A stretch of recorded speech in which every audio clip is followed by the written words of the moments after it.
पुढे बातमी आहे पुण्यातनं। पुण्यामध्ये आयटी हब असलेल्या हिंजवडी परिसरात एक अत्यंत धक्कादायक आणि खळबळजनक बातमी समोर आली आहे। हिंजवडी फेज 2 मध्ये think technology India he IT company अचानक रातोरात बंद झाली।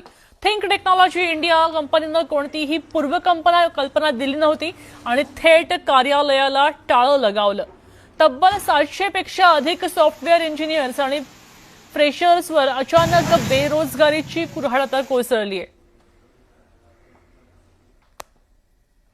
मिनिस्टरला हीच असेल की अशा सगळ्या कंपन्या, आणि यांना कंपन्या म्हणण्यामध्ये काही अर्थ नाही, हे सगळे स्कॅमस्टर्स आहेत आणि कन्सल्टंट फर्म्स आहेत ज्या अशा पद्धतीनं एम्प्लॉईज कडून पैसे घेतात आणि त्यांना जॉब देण्याचं आयटी मध्ये एक आमिष दाखवतात। तर माझी पुन्हा एकदा राज्य सरकारला विनंती आहे की अशा सगळ्या स्कॅमर कन्सल्टंटची आपण एक लिस्ट बनवावी आणि खरंच या कंपन्यांमध्ये एवढी हायरिंगची कॅपॅसिटी आहे का? कारण का एखादी कंपनी 10 एम्प्लॉईज घेताना विचार करते, पण इथं हजार एम्प्लॉईज हे लोक घेऊन ठेवतात आणि यांच्याकडे कोणतेही प्रोजेक्ट्स नाहीयेत।